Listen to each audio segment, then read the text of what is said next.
Coach Prime in Colorado continue to set the college football world on fire. I'll tell you how and why on today's episode of Locked On Buffs. You are Locked On Buffs, your daily podcast on the Colorado Buffaloes. Part of the Locked On Podcast Network, your team every day.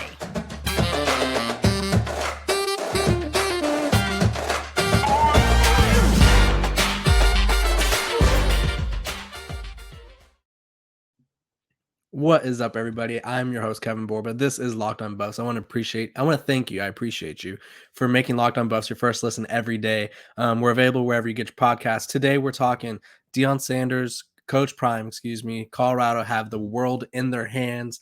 They're doing things that no other program across the country is doing. We're going to talk about the biggest question around the program. That's been a question floating around ahead of this next season. And then I'm also going to give you a recruiting update on one of Colorado's biggest biggest commitments that they've landed in the 2025 class. So without further ado, let's dive in. Colorado, their spring game is in about, it's March 14th, almost a month, almost exactly a month, a few more days. And their spring game, which we all knew was going to be a spectacle. There's 5 stars all over the board. Colin Simmons, Dylan Stewart, I think he is one of the guys we talked about. Either way, there's a lot of 5 stars in attendance, ton of popping recruits, blue chippers all over the place. The crowd, possibly going to be a sellout crowd. They've sold more tickets this year than they've had people attend for free in the past 7 years. So huge ordeal, if you will. And it was made even a bigger ordeal on Monday, because Colorado and ESPN, I guess themselves, announced their schedule for spring games. And Colorado is the only program in college football that ESPN will be televising their spring game. Georgia, who is the back-to-back defending champs, will be on ESPN2. Colorado would be on ESPN. Everybody else, Alabama, Texas, Clemson, Oregon, whoever it may be, Ohio State, they're all going to be streaming or on the respective Pac-12, Big Ten, ACC network, whatever it may be. Colorado, the only program in the country that will be on ESPN's main channel for their spring game. If that doesn't tell you the Coach Prime effect, how big the Coach Prime effect is, I don't know what will. But I think there's a ton of excitement. It's no shock that people want to watch this spring game. Coach Prime, he's arguably the coolest coach in college football. He's arguably the most influential coach in college football. And I think, not only will this help him further recruit more stars, but I think ESPN has kind of bought into the hype around him. I think when you think of ESPN, let's be real, the stuff they mostly televise, things in relation to LeBron James, things in relation to the Yankees, things in relation to, let's see, who else? I feel like I'm missing something. Shohei Ohtani. So, they obviously talk about other stuff, but ESPN they very much focus on the main storylines. That's what draws people in. That's what draws people to their shows. That's what draws people to my show, to our show over here at Locked On Buffs. And I think the fact that it goes, when you put Coach Prime in Colorado in the conversation with all of those names I mentioned, I think it's pretty surreal to think about. Colorado, fresh off a 1-11 season, team hasn't competed that much in past decade, if you will. Maybe 1 or 2 seasons, but Colorado has not been a perennial power, and they're going to be on ESPN for their spring game. That is insane, especially Georgia, I'm not making a case for Georgia. This is just comparing. Georgia, they've won the past 2 championships, right? They have one of the biggest quarterback battles in the country, replacing Stetson Bennett. And they're just an NFL juggernaut right now. They're producing a bunch of NFL players. They're a college juggernaut. Kirby Smart was voted the best coach in the SEC the other day by, I think it was On3. And so the fact that Colorado is in or ahead of Georgia in terms of popularity is truly a crazy moment for Buffs fans. That I know you guys have been a long way with this program, and so I'm excited for you guys the most to be able to kind of be proud of your Buffs. I know you guys are always proud of your Buffs, but to be even more proud of them and what they're accomplishing at this moment. Okay, it is the midway point of the NBA season. It's here and now, and it's the perfect time to download FanDuel, America's #1 sportsbook, because new customers get a no sweat first bet up to $1,000. That's bonus bets back if your first bet doesn't win. Just download the FanDuel Sportsbook app. It's safe, secure, and super easy to use. Then you can bet on everything from money line to point scores and threes drained. Oof. I mean, I always feel confident in Nikola Jokic triple double, or maybe even assist, rebound, Steph Curry threes, Klay Thompson threes. I don't even know. Dylan Brooks threes if you're feeling spicy for the Memphis Grizzlies without Ja. Plus, FanDuel even lets you combine your bets for a chance at a bigger payout with the same game parlay. So don't miss your chance to get your no sweat first bet up to $1,000 in bonus bets when you go to FanDuel.com/locked on. That is FanDuel.com/locked on to learn more. Make every moment more with FanDuel, an official sports betting partner of the NBA. Okay, back to it. Next topic of on the docket, we have the biggest question of Colorado. Chris Hummer of 24/7 Sports yesterday, I believe, he released his biggest question surrounding all of the Pac-12 teams. So every Pac-12 team had a certain question that he believes is mysteriously hindering this team, or we just need to know more about this team to kind of understand how good they can actually be. So let me pull it up here. Colorado's biggest question was their defense. Specifically, and um, can the transfers and high school recruits and all the new people kind of merge together soon enough to deal with what will be a very tough schedule? Let me read you exactly what he said right here for a sec. So his question was, how much can the transfers help the defense? And then he says, you can make the same statement about Arizona State that you did Colorado. What's everything going to look like? But let's narrow it down. What will the Power Five's worst defense, which gave up 7.2 yards per play last year, look like with an infusion of talent via the transfer portal and high school ranks? It'll be better, but whether the unit can be average will determine if the Colorado Bowl hype is legitimate. And then he says the secondary is loaded with players like Travis Hunter. Obviously, we know Travis Hunter, Cormani McClain, Ole Miss transfer Kenrich Breedlove, Miles Slusher from Arkansas, and Tavion Beasley from Jackson State. Even Cameron Sillman from Jackson State. And then also on the defensive line, they got Jordan Dominic, Shane Cokes, Leonard Payne from Fresno State. So there's a lot of new faces. I think when this was a few episodes ago, I had the Buffalo's Wire editor on, and we kind of predicted who would be the starters for the defense. And I want to say it was all transfers, or there was maybe like one or two returning guys starting. So basically, the biggest question around this defense, and I think it's a fair question because we really don't know. I think it's a fair question for the whole team. I think it's a fair question for every team across the country.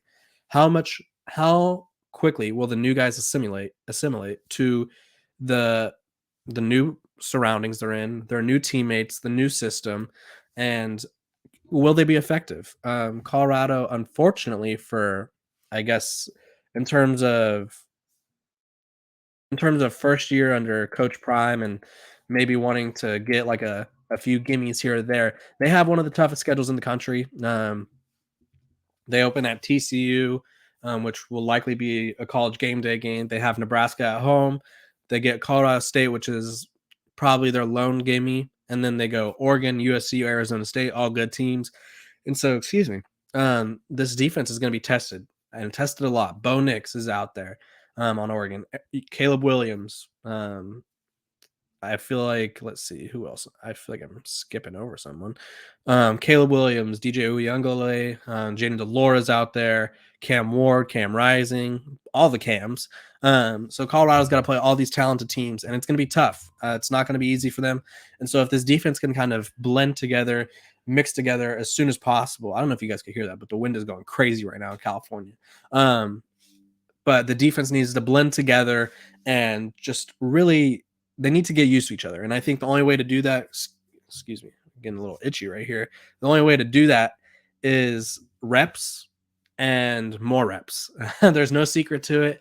That spring game is gonna be a great test to see where they're kind of who is contending for those starting spots, excuse me, and I mean, who's contending for the starting spots and just how good overall the unit looks. And I think it'll be kind of hard to tell how good the unit looks because usually college college football defenses are ahead by springtime. And just how it goes.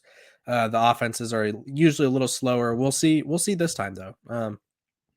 But before I continue, you guys need to grab your brackets and go listen to the Locked On College Basketball Bracket Breakdown with national analysis and insight from our local experts. The, the Locked On College Basketball Bracket Breakdown has everything you need to make the most informed decisions on your bracket. Find the episode on Locked On College Basketball wherever you get your podcast or on YouTube. Okay, but what I was saying, the defense, obviously, they just need more time together. And I think it wouldn't surprise me. And we talked about it in one of the comment sections. I think it was yesterday's episode. The defensive line is probably going to be a place that sees a couple more transfers added to it. The secondary, I feel like, is pretty solid. The linebackers may need another transfer just for depth. It's not to say that these guys that they have right now aren't good, aren't going to be able to handle it, but more depth never hurt anybody, you know. A little more depth equals a little more success, possibly. It equals more possibilities to rotate. Charles Kelly, the Alabama defensive coordinator that came over as Colorado's defensive coordinator, and Sal Sunseri, the new defensive tackles coach who I talked about yesterday. They're both great recruiters, and they're going to have to be great developers. And I'm not saying they haven't been, but for Colorado's sake, they need to instill physicality. They need to instill better tackling. I mean, tackling looked optional this past season. And they just need to instill an overall togetherness. And I think we'll see that in the spring game on ESPN, of course. April 22nd. Hope to see you guys there. I plan on attending. So make sure to stop by, say hi. We could talk buffs or anything you'd like.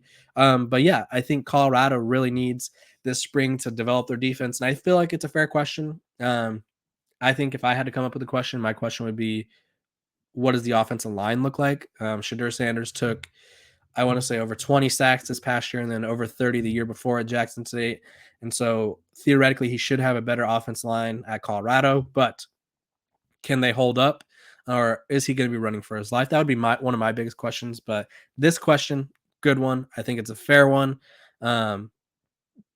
We have a lot of names to learn. You know, there's a lot of new faces in Colorado, especially on the defensive side of the ball. I'm sure there's going to be incoming freshmen that also have a say in things and who starts and who doesn't. It'll be a good one. I'm very excited for what the spring game will hold because honestly, most spring games at a lot of the programs around the country, you already know who the starters are. I think Colorado may be one of the few programs where it's on both sides of the ball that they're going to have 9 to 11, probably 9 to 11 new starters where we've never seen them play together before. And so if there's not a lot of intrigue there, I don't know what to tell you. I will say though, I'm just looking at their schedule and like looking at say from Oregon, USC, Arizona State, decent quarterback play. UCLA should have decent quarterback play. Oregon State, Arizona, Washington State, Utah. I think Colorado may have the toughest slate of quarterbacks to face in the country. If not the toughest, they have one of the toughest. They have Cam Rising, who's led Utah to back-to-back Pac-12 championships. Cam Ward, who is at Washington State, who is one of the maybe most underrated quarterbacks in the country. He transferred from the Incarnate Word this past season and he had some star moments, but wasn't able to quite put together the most complete season. But I think this next year will kind of be where it clicks for him. Jaden Delora, Arizona, always a threat. He's a gunslinger by nature. He led the Pac-12 in yards. I believe it was the year before this past year, maybe even this past year as well. Or he was up there at least, but for sure the last year. He is always dangerous. You never know if he's going to throw it 60 yards over your head or throw it right to your linebacker. Either way, very dangerous quarterback. And then Oregon State, DJ Uiagalelei is, I think, one of the most intriguing quarterbacks of the entire college football season because he was decent at Clemson this past year, arguably had his best year at Clemson, was still overtaken by Cade Klubnik. And now he's with Jonathan Smith, who is tasked with rebuilding him and kind of getting him to that next level of college quarterback play. UCLA will have 5-star Dante Moore or Colin Schlee from Kent State, but I believe it'll be Dante Moore manning things, and that's a 5-star right there. Stanford is the one quarterback situation where it doesn't scare this defense. Probably shouldn't scare this defense too much. Even Arizona State has Drew Pine or Jaden Rashada, both touted quarterbacks, talented. And then USC has Caleb Williams, who's probably the best quarterback in college football right now. And so this defense is going to be battle tested each and every week. I think, like I said, the only game where they get to maybe not, I won't say take the foot off the gas pedal, but the only game where they're not going to be challenged as much is probably Colorado State, and that's week 3. And then the rest of it's just an absolute gauntlet.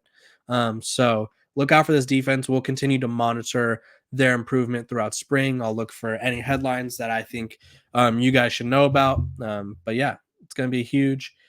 So before we move on to my recruiting update, I want to thank you guys for making Locked On Buffs your first listen of the day. For your second listen, check out our brand new podcast, Locked On College Basketball. Experts Isaac Schott and Andy Patton bring you everything you need to know on and off the court, plus hear from big-name experts, coaches, and players throughout the basketball landscape. Locked On College Basketball, available on YouTube and wherever you get your podcasts.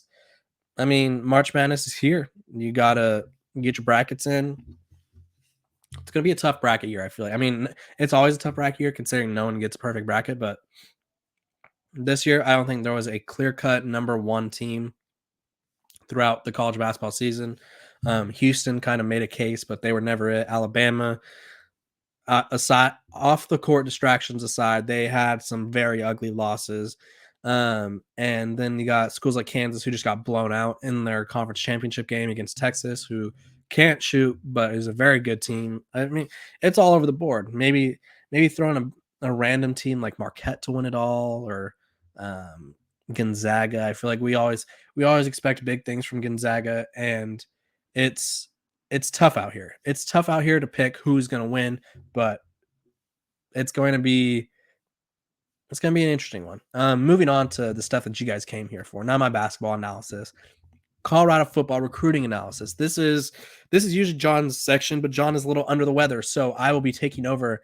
And this is Colorado's biggest recruit, Winston Watkins Jr. If that name, well, I don't know if the name will sound familiar because Watkins is a very popular last name, but younger brother of Sammy Watkins Jr., former Clemson star, NFLer right now. He is, I believe, he's Colorado's lone 2025 commit, 5-star receiver. He recently gave an update on his recruitment, and for Colorado fans, this is exactly what you want to hear, because I think there's a lot of I don't know how you say this, but because he's a 2025, he has a whole other year to he has 2 years, if you will, to kind of maybe get flipped by programs like Ohio State, Clemson. I'm sure will go after him. But he has made it clear that if Coach Prime is at Colorado, he's going to Colorado. In an interview with On3, which he committed in November 4th, which was like right around the time Coach Sanders became the head coach of Colorado.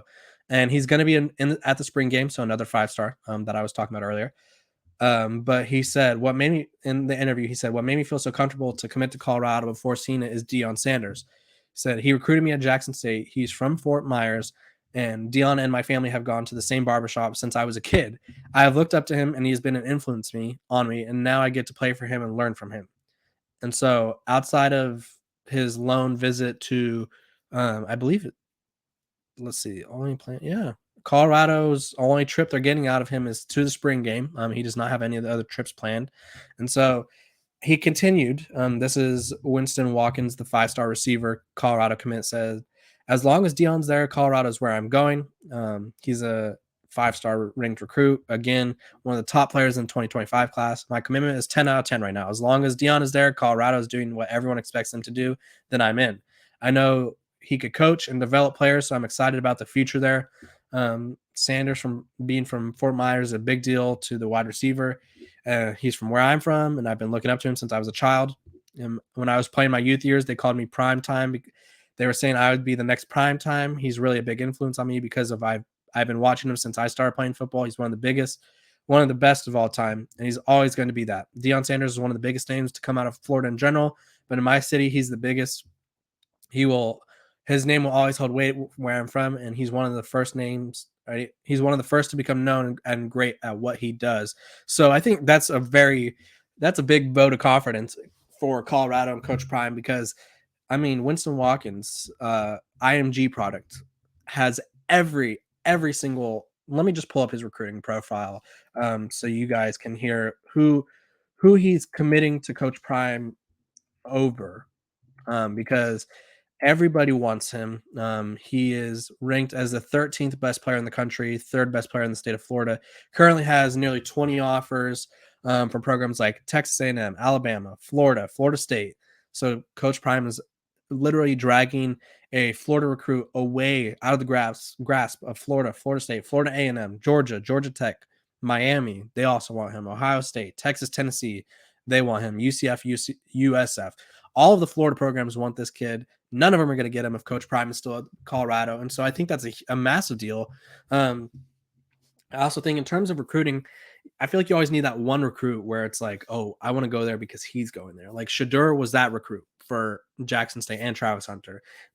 For Jackson State and Colorado as well.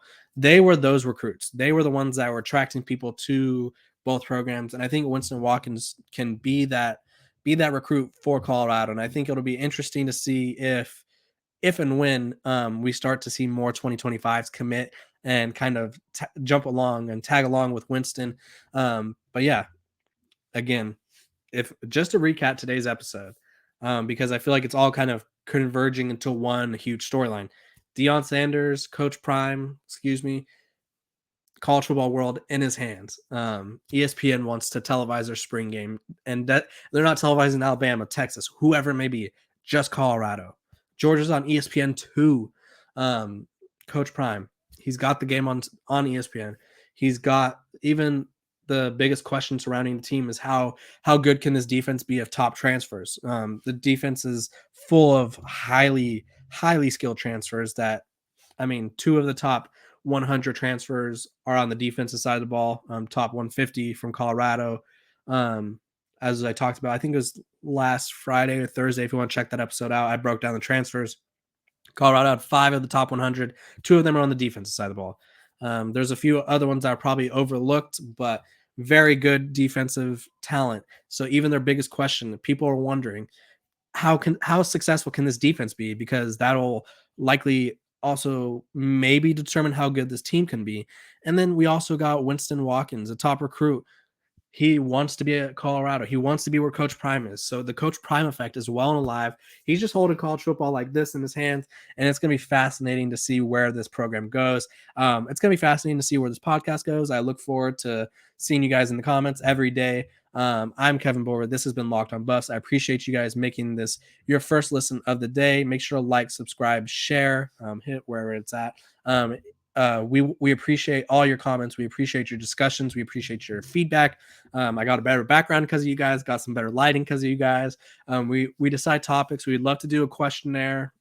Me and John, I have some big guests coming up. I believe Carl Reed is going to be coming on. If you don't know him, he's kind of the Coach Prime insider from his Jackson State and Colorado days. We have a huge interview coming up this Wednesday with a quarterback recruit. So a lot of things are going on. So make sure to stay here at Locked on Buffs, share it with some friends. I appreciate you guys. And I will see you guys tomorrow.